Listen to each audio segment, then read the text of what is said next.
혼다, 닛산, 그리고 미쓰비시가 세계 3위 자동차 회사가 된다면서 합병을 진행한다고 했죠. 이거 만약에 완성되면 토요타, 폭스바겐, 그 다음이 혼다가 된다는 거니까 현대차 그룹을 앞서게 되는 거여서 와 대박이다 라고 얘기했죠. 그런데 제가 이 소식을 전해드리면서 만약에 이걸 제대로 해내지 못하면 닛산은 엉뚱하게 대만 손에 넘어가게 된다, 이 말씀도 드렸는데요. 닛산은 원래가 조금 문제가 있던 기업이었는데 이번에도 역시나 문제가 터져 나왔습니다. 네, 안녕하세요. 오늘의 모카 김한용입니다. 혼다와 닛산이 충격적인 합병 소식을 내놓은 게 불과 작년 크리스마스였으니까 지금 한 40일 전이었던 것 같네요. 40일 만에 갑자기 합병을 취소한다는 얘기를 했습니다.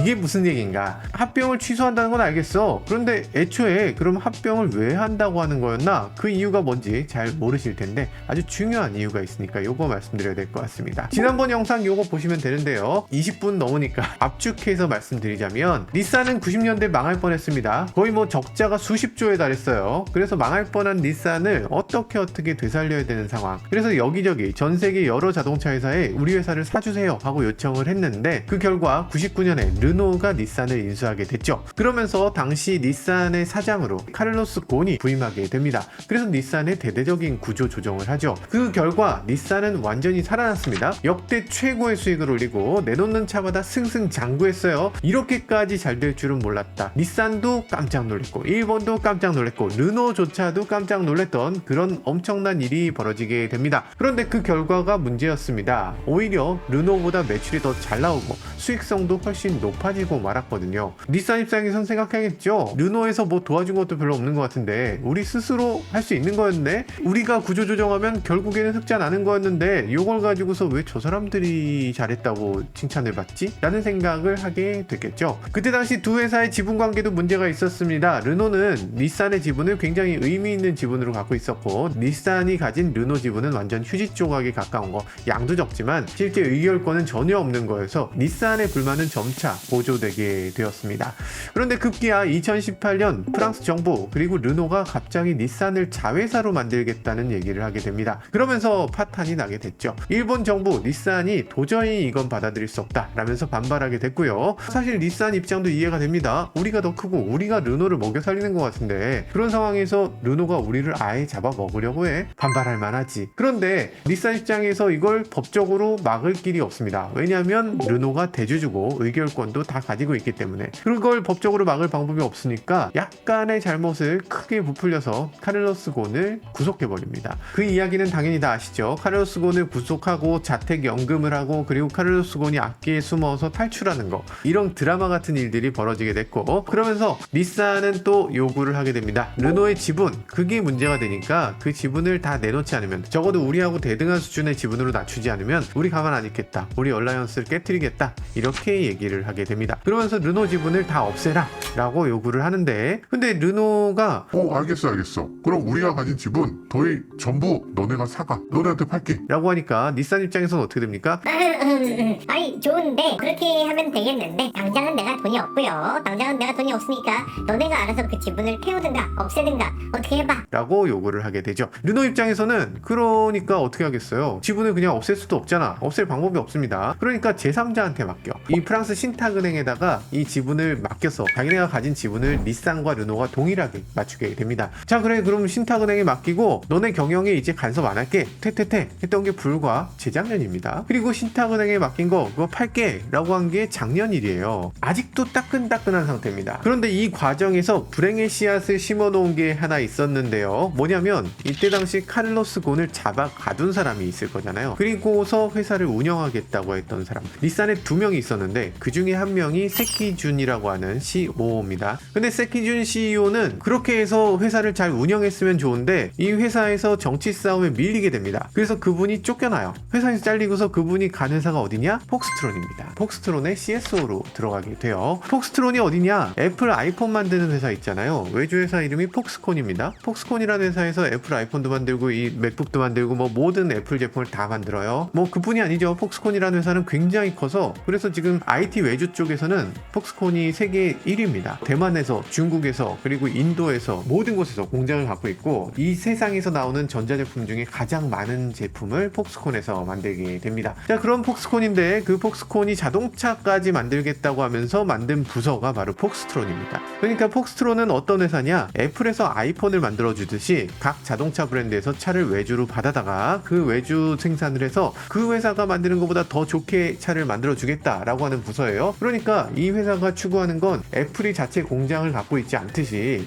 이런 자동차 회사들도 자체 공장을 없애고 폭스트론에 그냥 외주 주면 더 합리적이고 더 경제적인 생산이 될 수 있다. 그리고 차도 우리가 더 잘 개발해 줄 수 있다라고 하는 부서입니다. 공장만 만들어주는 게 아니고 실제로 차를 개발해서 그냥 너네 딱지, 필요한 딱지를 붙여서 너네한테 그대로 납품해 줄게. 그냥 원하는 대로 기획만 해. 너넨 기획만 하고 개발도 우리가 하고 생산도 우리가 하고 이 품질 관리라든지 그 기타 등등의 모든 것들을 우리가 다 해줄게 라고 하는 회사가 바로 폭스트론이에요. 폭스트론의 초기 계획은 아주 이상적으로 좋았습니다. 그렇죠? 아니 자기가 굳이 만들 필요가 없고 당연히 외주를 주는 회사가 많겠네, 자기가 스스로 돌아가겠네 라고 생각했죠. 자, 근데 생각처럼 잘 됐을까? 안 됐습니다. 왜냐하면 자동차 회사라는 게 다 공장이 돌아가야 되는 회사입니다. 대체 어떤 자동차 회사가 자기 자동차 공장이 100% 운영되지도 않는데 80%, 50% 그 이하 운영되는 회사도 있는데, 근데 그걸 뭐하러 외주를 맡기겠어요? 맡길 수가 없지. 그런 상황에서 CSO 입장에서, CSO는 뭐예요? Chief Strategy Officer입니다. 회사 전략을 정하는 사람이에요. 그럼 CSO 입장에서 당연히 떠오르는 게 있죠. 세계적인 자동차 회사가 뭐 따지고 보면 한 10개 정도밖에 없잖아요. 그 중에서 제일 힘든 회사가 어디지? 닛산이네. 그리고 닛산의 신차 계획 보면 한심하거든요. 그러다 보면은 이 닛산이 과연 제대로 살아갈 수 있을까? 그 와중에 폭스트론을 보면 폭스트론은 신차가 엄청나게 많습니다. 지금 차종을 보면 플랫폼만 해도 지금 몇 개예요. 세단형 있죠, SUV형 있죠, 컴팩트 있죠, 버스도 있어요. 그냥 수없이 많습니다. 원하면 그냥 다 만들어줄 준비가 돼 있어. 이런 상황인데, 근데 주문을 안 하네. 이런 상황에서 그러면 저 닛산을 우리가 인수하면 되겠네? 그래서 우리가 외주를 받으면 어떨까? 라고 생각하게 되겠죠. 이분은 닛산이 잘 되기를 바랬던 분입니다. 자기가 닛산의 해결사가 돼서 내 말대로 하면 닛산은 대박 날 거야 라고 주장했던 사람이에요. 그런데 거기서 쫓겨났잖아. 그러고 나니까 나를 쫓아낸 닛산에 다시 돌아가서 한번 내 말대로 했을 때 얼마나 잘 되는지를 한번 보여줘야 되겠네 라는 생각이 왜 안 들었겠어. 어쨌든 그러다 보니까 새끼주는 닛산을 인수해서 전 세계로 뻗어나갈 계획을 세우게 됩니다. 사실은 굉장히 적절한 계획이에요. 왜냐면 지금 폭스트론 입장에서는 수요가 부족해서 생산할 엄두가 안 나는 상황인데, 닛산에서 꾸준한 생산을 외주로 받을 수 있고, 그리고 닛산의 경우는 일본 내 공장이 있죠, 미국의 공장이 있죠, 멕시코 공장이 있죠, 뭐 등등등 전 세계의 공장이 다 있습니다. 그리고 판매망도 전 세계에 다 뻗어져 있어요. 그러면 닛산 브랜드를 이용해서 전 세계에 뻗어나갈 수 있겠구나, 이런 생각이 당연히 들 수밖에 없겠죠. 그런 상황이지만 닛산이 과연 팔 생각이 있을까? 당연히 팔 생각이 없을 수도 있겠죠. 그런데 그 닛산 지분 어디 있습니까? 대주주가 르노였잖아요. 근데 르노가 그 지분을 어떻게 했어요? 닛산이 하도 뭐라고 해서 신탁은행에다 맡겼잖아. 맡길 때 뭐라고 하고 맡겼어요? 아니 누구 살 사람 있으면 그 사람한테 좀 팔아주세요 라고 하면서 신탁은행에 맡긴 겁니다. 오호라. 그럼 폭스트론 입장에선 그걸 사면 되겠네 라는 생각이 드는 거죠. 그래서 르노에 접촉하고 르노의 지분을 사기로 한 겁니다. 그러니까 일본 정부에서 발칵도 입혔죠. 아니 닛산은 일본의 자존심인데 이름부터 일본산이라고 해서 닛산인데, 그래 프랑스 회사에 파는 건 어느 정도 이해했어. 그리고 프랑스 회사는 얼라이언스니까 이렇게 지분을 좀 나눠, 이거 가능한데 근데 이걸 대만 회사에다가 그냥 넘겨? 이게 말이 되냐? 라고 했죠. 그러면서 혼다가 좀 해결해봐. 너네 잘 나가잖아. 너네 괜찮으니까 너네가 닛산도 어떻게 좀 해봐 라면서 혼다 닛산의 합병을 추진하게 됩니다. 근데 그때 당시 합병 방법은요, 지주회사를 가운데 놓고 그 지주회사에서 이 두 회사를 소유하는 방법으로, 그러니까 대등한 합병을 하는 방식으로 추진을 하게 됩니다. 닛산은 사실 그렇습니다. 한 해에 수십조 원씩 적자를 일으키는 회사인데 혼다는 수조 원의 흑자를 내는 회사입니다. 그러니까 이 둘을 합치면 플러스 마이너스 똔똔이네 이렇게 되는 거죠. 게다가 이 합병이 어떤 시너지 효과가 과연 날 것인가 하는 우려도 있었습니다. 예를 들어서 한 회사가 내연기관 회사야, 그리고 한 회사는 전기차 회사야. 이런 합병을 했을 때 그럼 포트폴리오가 넓어지네, 좋은 거네 라고 생각하지만, 지금 혼다와 닛산은 똑같은 일본 기업이고 똑같은 미국 시장에 파는 회사고 어차피 같은 시장에서 똑같이 경쟁하는 회사입니다. 그러다 보니까 차종도 똑같아요. 똑같은 차를 똑같이 경쟁하는 회사인데 이걸 합병했을 때 과연 얻어질 게 뭐가 있냐 라는 의구심을 갖게 됐던 거죠. 합병을 했을 때 어떤 얻어지는 것이 많았을 때 합병을 하는 거지, 합병을 만약에 안 하면 닛산이 해외에 팔려나간다, 요걸 막기 위해서 이 방어적인 이유로 합병을 했을 때 이걸 논리적으로 주주를 설득시키기가 쉽지 않았던 겁니다. 그 결과 오늘 2월 5일에 뉴스가 나오게 된 거죠. 합병을 안 한다.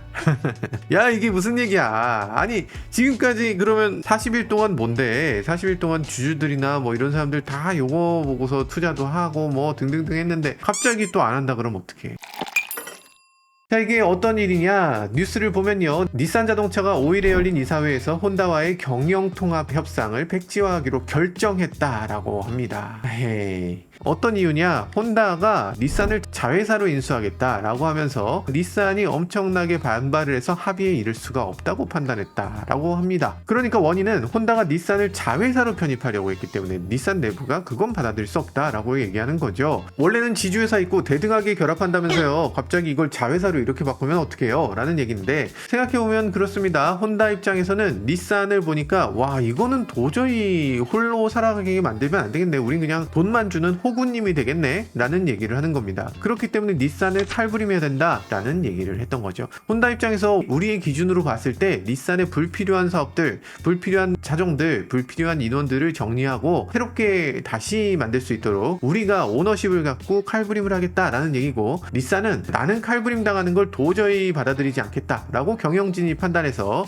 아마도 경영진 입장에선 자기 월급이 절반으로 깎일 테니까 그거는 도저히 받아들일 수 없다라고 하면서 닛산과 혼다의 합병을 반대를 하게 됐습니다. 상황은 너무 나쁘죠. 지금 혼다가 합병 안 한다고 돌아설 수는 있어요. 그거는 뭐 그럴 수 있는 거지. 혼다 입장에서는 좋을 게 없어요. 혼다 입장에서는 지금 닛산을 살리겠다고 일본 정부가 시키니까 마지못해서 하는 면이 있는 건데, 그런데 지금 혼다가 아니고 닛산이 거부한다? 요거는 좀 심각하다. 게다가 이거 대만에 팔려가는 걸 막고자 하는 거였잖아요. 지금 닛산이 스스로 자구할 수 있습니까? 닛산은 스스로 살아날 방법이 없어요. 왜냐면 주력 시장 미국에서 망했죠. 중국에서도 망했습니다. 그래서 닛산은 지금 살아날 방법이 사실상 없다. 그래서 지금 결별한다는 소식이 전해지자마자 닛산 주가는 5% 바로 하락했고요. 혼다 주가는 8% 이상 갑자기 상승하게 되었습니다.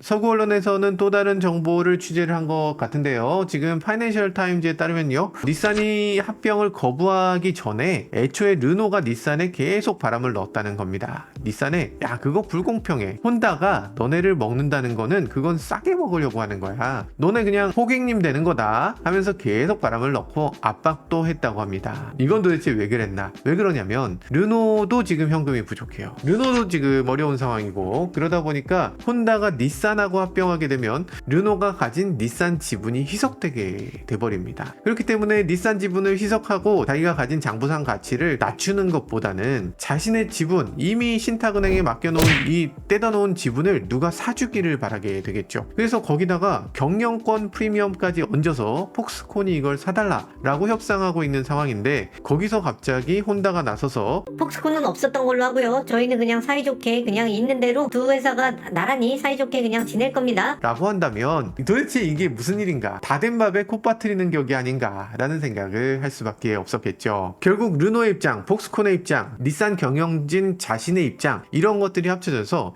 이런 합병이 결렬되게 되었던 겁니다. 여튼 지금 오늘 뉴스이기 때문에 합병 결렬로 인한 결과가 어떻게 될지 아직은 알 수가 없는데요. 그렇지만 폭스콘이 접촉했던 거, 이것이 그냥 무산될 것 같지는 않고요. 결국에는 성사될 가능성이 매우 높아 보입니다. 폭스콘이 닛산의 지분을 갖게 되면 르노 입장에서는 알턴 2를 뺀 것 같은 개운한 상황이 될 거고요. 현금도 두둑히 생길 수 있는 그런 상황이 될 것 같고요. 폭스콘 입장에서는 막강한 브랜드, 공장, 세일즈만까지 한 번에 얻게 되니까 너무나 행복하게 되겠죠. 일본 입장에서는 일본 기업을 대만, 중국 자본에 뺏기게 되니까 요거는 조금 불행할까? 그럼에도 불구하고 공장은 그나마 잘 유지가 될 거고, 그렇게 국수적으로 일본 기업을 대만에 뺏기는 건 너무나 부끄러운 일이다 라고 생각할 것만은 아닌 것 같습니다. 이렇게 돼야만 닛산의 공장이나 직원이나 그나마 최대한으로 살릴 수 있는 일이 아닌가, 그리고 닛산이 완전히 없어지는 것을 막을 수 있는 유일한 해결책이 되는 게 아닌가 라는 생각도 들기도 합니다. 여튼 닛산이 만약에 폭스콘에 들어가도 이것도 쉽지 않은 일입니다. 폭스콘은 닛산과 달리 신차에 대한 준비가 다 돼 있고요. 전기차라든지 IT라든지 자율주행에 대해서도 충분한 가능성이 열려있는 회사입니다. 그래서 어찌 될지는 조금 더 지켜봐야 될 것 같고요.